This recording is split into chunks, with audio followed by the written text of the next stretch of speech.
So Dorothy became a big part of your career at one stage as well. After that sort of initial meeting in Wardour Street, how did she introduce you and help you in your career? Well, what happened was I'm going up to London to do some shows. I think I was booked to do a season at the Pigalle, and I had nowhere to stay. So my father said, he rang her up. See, he said, Dot, the boy's coming up. Oh, tell him to come and stay with me, because she was like that. She was a very generous woman. If you rang her up, oh yeah, coming up, you know. So I lived there for like 6 months in the house when I was working the Pigalle. And then she'd written some songs and she wanted to Decca. We did them at Decca, that's right. She said, can you sing some of these demos for me? So she had had a group called the Los Severos and herself, and we sang about 6 of her songs she'd written. And she wanted to sell the songs, really. But she had like a big orchestra in there. She paid for the lot. And then off she went to America. So I'm still in the house, now me, the dog, and the maid, and this big house. And I get a phone call. She used to ring every day. Any news? And the day before she rang, a big parcel came through with these demos with a rejection slip. Didn't want the songs. So I didn't know what to tell her, really. So I said, well, Dot, this comes. Well, open them up. Tell me what it says. So I said, well, it's rejecting them. Oh, so she was a bit deflated. So that was that. The next day, a bloke I knew called Tony Saxon, who was a song plug. I'd met him when he was a bit of an agent. He rings me up out of the blue. He rang my father. My father said, well, ring Dorothy's house. That's where he is. Have you got any demos, John? I said, well, as it happens, I got one here with this 30-piece orchestra on it. Say one of Dorothy's songs. He said, well, Eddie Kasner, who runs Kasner Music and President Records, is looking for a male singer. I said, I'll be in the morning. So in I go with a demo. And Eddie, you couldn't make him up. He was out of central casting. He was a little Jewish bloke. He talked like this. He had a big desk. He had a cigar, right? So he said, I like the song. I like you, John. I like the voice, but I don't like the song. But if you want to sign with me, I will sign and make you a star. I said, okay. So I signed with him. I found you a song. It's going to do for you what Portrait of My Love did for Matt Monroe. I'm still waiting. Anyway, he signed me up, right? And Dorothy comes back from America and she hits the roof now. She rings up Kastner. You've stolen my artist. So Eddie rings me. He said, I didn't know you were signed to Dorothy. I said, I'm not signed to anybody. He said, I just did a couple of demos for her.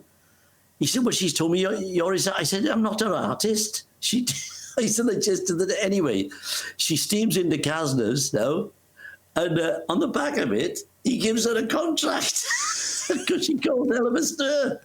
So she started recording for President as well. And she made sure she had all her songs on the B-sides because, you know, as you know, they get the same royalty as the A-sides. The A-sides, yeah. And anyway, so that was it. So we're both recording for Kastner now. I did 2 songs with Kastner, and then he wasn't doing anything. And then I get poached by Southern Music, a guy called Bob Kingston who's running that. They had a new label called Spark Records. Could I go over? I said, yeah, well, I can. I'm signed to Eddie Kastner. He said, Eddie Kastner, you'll never get your royalties. You'll have to sue him for your royalties. He said, I'll get you out of the contract. So he got me out of the contract, and I signed with them. And they sent me to Gibraltar to do the Gibraltar Song Festival with a song that had been written by him and Jeff Stevens that wrote Winchester Cathedral. Anyhow, Dorothy was also asked to sing an anthem they'd written especially for the Gibraltar because they are big. It was when all that trouble was going on with the Spanish and the British with Gibraltar, and they wrote a special anthem for Gibraltar. And would Dorothy sing it at this festival? So she came over and she sang it at the festival. I sing the song, there's 15 of us on there, and I win the contest. And she rushes around backstage. She says, what are you doing? And I forget what date it was, December the something, 1970. I looked at my book. I think I was at Bear Thy Workman's. I said, that's right.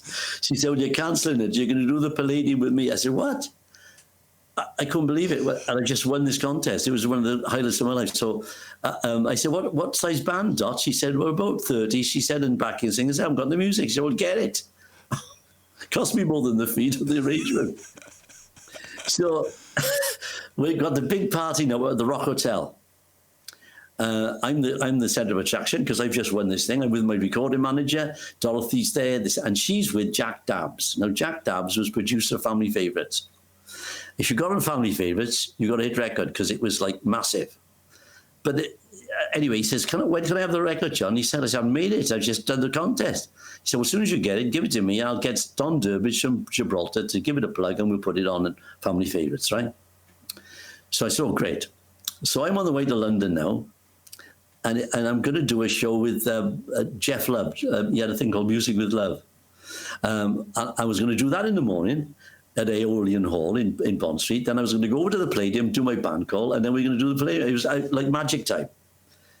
Anyway, I'm in the car, and I got the wireless on, and before we Family Favourites, and we're going over now to Don Durbridge in Gibraltar. Right?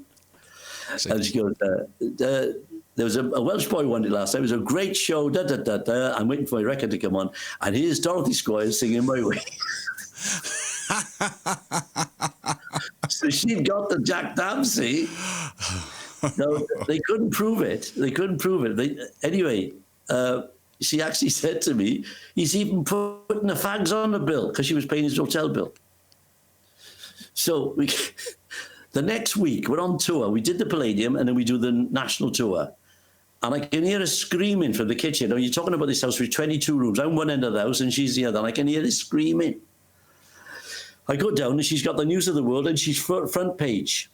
Dorothy Squires in payola scandal, paying for plugs on radio, da, da, da, da, da.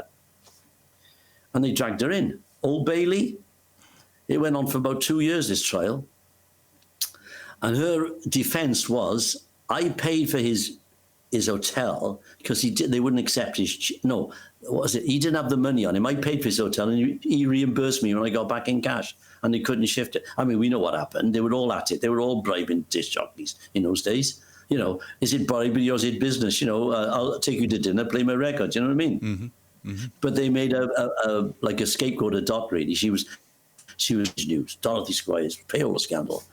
Well, she nearly had a nervous breakdown. You can imagine at the Old Bailey, you know what I mean? Mm. Anyway, she beat the rap, and she came out on the steps, and she's singing My Way. And she's saying, and all the fans are out there, I'm going to have a concert now to celebrate the biggest issue. It's like Donald Trump.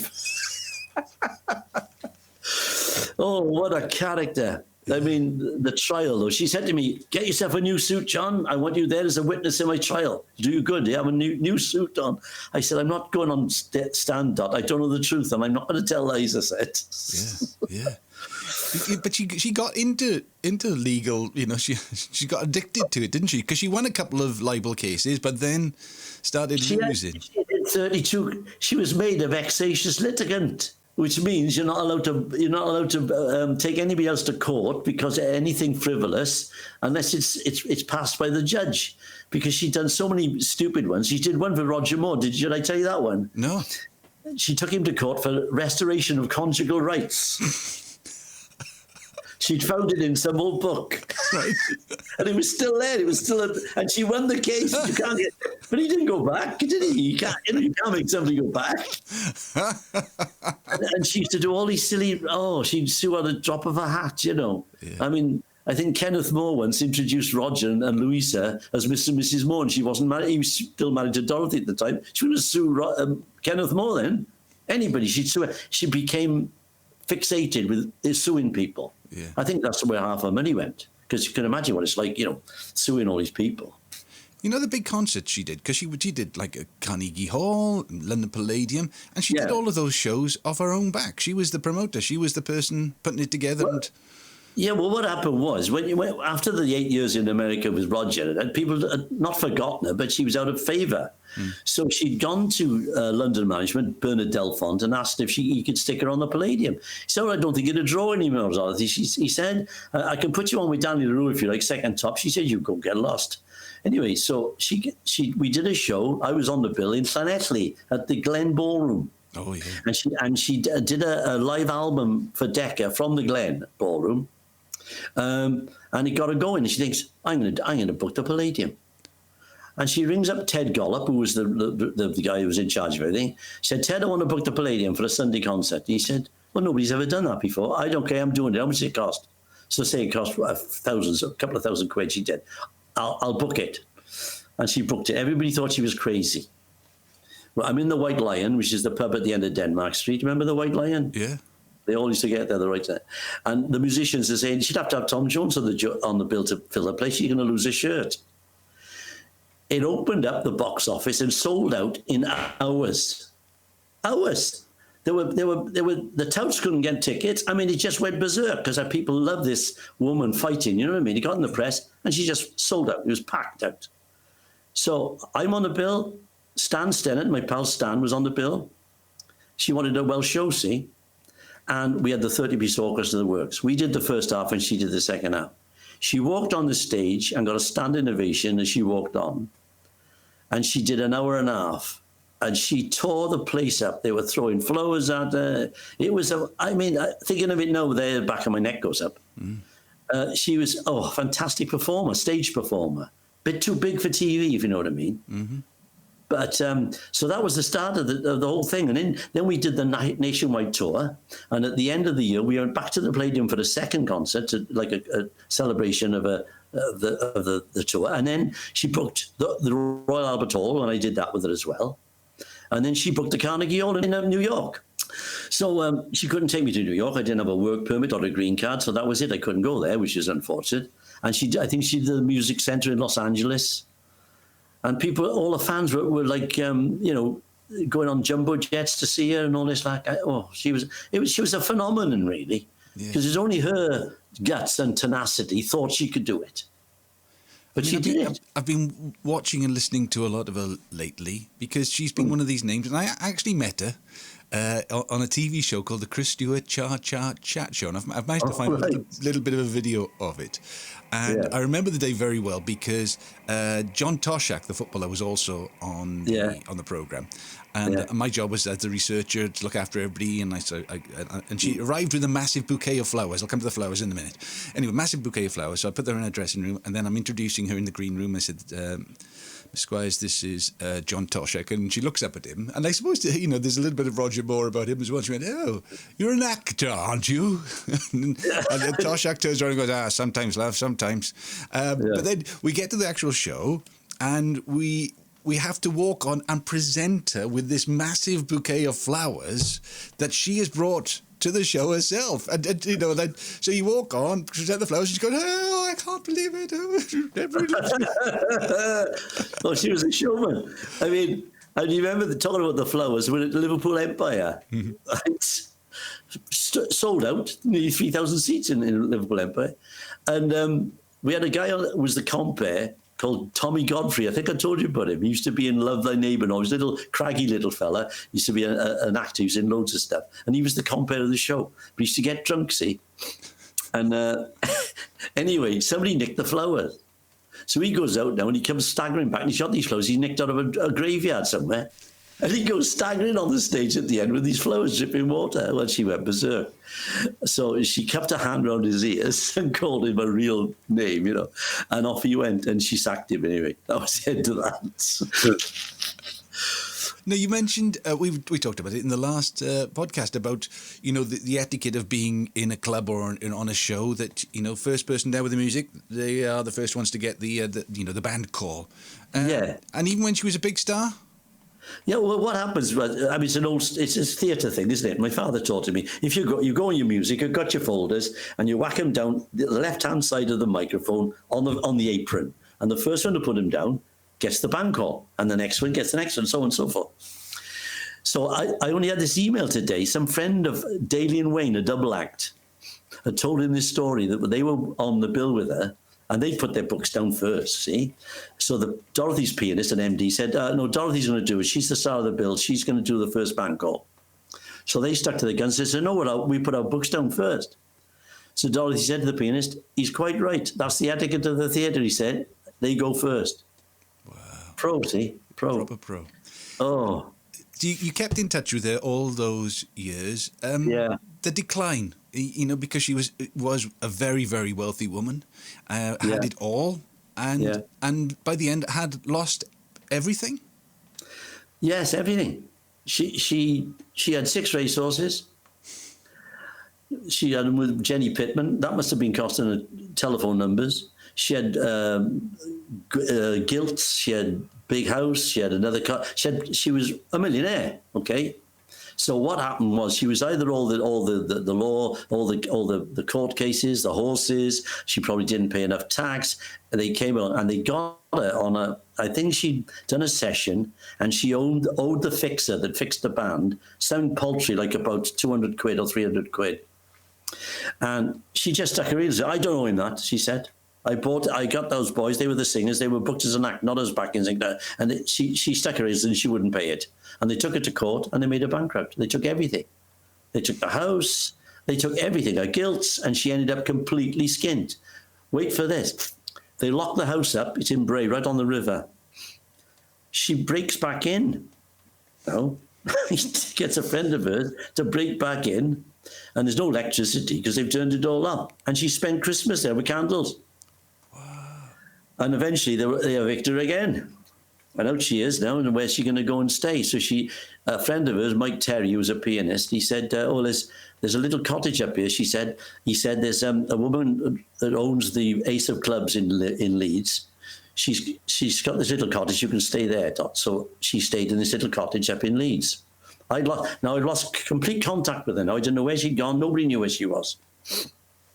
And turns out this woman died and the family wanted to sell this cottage, so she's made homeless again. And I didn't know, but she's back in Wales. And there was a BBC producer, I've forgotten his name now, but he did a doc on her. And I saw him, and he said, "Oh, Dorothy's back," he said, "if you want to see her. She's in the Bupa hospital." I said, "What?" I didn't know she was back in Wales. What had happened was there was a woman called Esme Coles, who was a big fan. She'd seen it in the paper that Dorothy was homeless. So what she did, she wrote to her and said, "Look, Dorothy, I've got a house. It was my son's. Unfortunately, my son is no longer with us. He died. But you can stay with this house for nothing if you want." And that's where she came, and she's living in this house in Llwyn Pier. And she'd gone into hospital because she'd had, I think she had bladder cancer or something. Anyway, Roger Moore's paid the bill in Bupa. So there was still this connection, see? Yeah. So I walk in now, and I knock on the door. And as I walk through the door, I sneeze. She said, "Bugger off, you'll give me the flu." I said, that's a nice welcome after 10 years. Where have you been? So she laughed then. And then she told me the story that she was living up in Llwyn Pier. And then I kept in touch with her. I used to go up, but she wouldn't see anybody. She was a total recluse by now. She wouldn't come out. She wouldn't go out. So I'd ring her up. "I'm coming up top," and I'd go up and talk to her. And that's how I got much more information, because I took a tape recorder and I talked to her like I'm talking to you. And we just reminisced about old times and so on. And that's how I got most of the stuff for the book. Yeah. And then she was taken really ill, and she wouldn't go to the doctors. She wouldn't believe she had cancer. "No, it's not cancer. I haven't got cancer." Total denial. In the end, I rang her doctor, who's an Indian lady. I said, "Look, I'm not a relation, but I'm a very good friend. I'm like part of the family. I've known her all my life." And she did tell me. She said, "Well, you tell her, when she comes to me and sees the specialist, she's going to die." She wouldn't, because it was curable if she'd have gone, see? But she'd gone this bee in a bonnet, she was fine. Anyway, she ended up in Llwyn Pier Hospital, and that was it. And I used to go back and forth to see her in the hospital until the last gasp, and that was it. But you know what's really, really strange? I said something to her in Welsh. No, one of the nurses said something to her in Welsh. Now, I'd never heard Dorothy speaking Welsh, ever. Didn't know she could speak Welsh or understand it. And the nurse said something, and I think the past tense, it was a past tense answer, and she said "naddo," which is past tense for no. Now, you'd only know the past tense if you could speak Welsh. You can't do that out of the top of your head. So she obviously understood Welsh. And as she was getting older and more frail, the Welsh came back to her. It was great. Yeah. And I spoke to Emily, the niece, and she said, "Yeah, my father was the same. He could speak Welsh because he used to sing Welsh songs to me when I was a kid." Yeah. So there we are. But it was really sad to see it there. You wrote a play all about her life with Mike Povey and that too. Yeah. And then came the book. And I mean, it's the full story, isn't it? What's it called again? And where can people get hold of it? It's called My Heart is Bleeding. It was published by History Press. I suppose the easiest way to get it is go online and get it now. The thing is, I remember her as this vibrant woman, this fantastic character, huge star. She'd walk in a room and she'd take the room over. Do you know the type of person? It's like when she did the talk of the town. After we'd done the tour, she was booked to do the talk of the town. And it was real feather in the cap, because these are the people who said she'd never make it again. And she takes the talk of the town in London, and it's packed. And I'm invited. I'm sitting in the front row, and they're all there. Lonnie Donegan, Shirley Bassey, Vince Hill, all the stars of the day are all there to see her, because she was a performer's performer. And we're up in the dressing room afterwards, and there was always champagne from her with Dorothy. And she said there was Shirley Bassey there and Lita Rosa. Remember Lita Rosa? Used to sing with Ted Heath Orchestra, and her boyfriend was Dot's pianist. Anyway, they've all had a couple of drinks, and I think Bassey was married to Sergio then. He was the Italian guy she married. And a fight breaks out. She says to Bassey, she says to Sergio, you look after this Shirley. She's a good woman. Yeah, I'm a good woman. And she starts a row. Before we know it, this hell let loose. So my agent, Bunny, said, John, I think this is where we came in. We should leave now. I haven't told you when we played Cardiff. No, come on, tell me, give me a good Dorothy Squires story. We turn up, we're doing the Capitol Theatre in Cardiff. And it was an Easter Sunday. Worst day you could do a show, because everybody's gone on holiday or they've gone somewhere. So we're not full. We're full everywhere else. Cardiff wasn't full. So I'm up in the dressing room now, and all of a sudden it's gone very quiet. I thought, what's going on? Music's not playing. So I go down on the side of the stage, and she's berating the audience. She's going berserk. See, everywhere I go, they fill the place. I come back to my home country, Wales, and you don't support me, she said. There's Harry Seacombe had to cancel his concert because they wouldn't come and see him. And Shirley won't come again. There's Shirley's mother in the audience. She'll tell you. She's going berserk. And at the end of this berating the audience, she went, I know, for my next song. And she sails into something like My Way. They all stand up and cheer. Oh, yeah, there were some good stories. And the parties, we'd finish, there'd be a party every night at the end of the show, in her room, all the champagne flowing. I'd see it. As it was getting old, the night was going on, you'd see the eyelashes starting to come off, and there'd be a row, and somebody's going to get it in a minute and be sacked. See? So I'd always see, I said, I'm going now, Dot. Yeah, you behave yourself and look after yourself in that sports car. I had a Triumph Spitfire. You take it easy. I'll see you next gig. So when I get there the next day, who got sacked last night? Oh, the publicity guy. There's always somebody got sacked. But I used to leave before it came to that. See?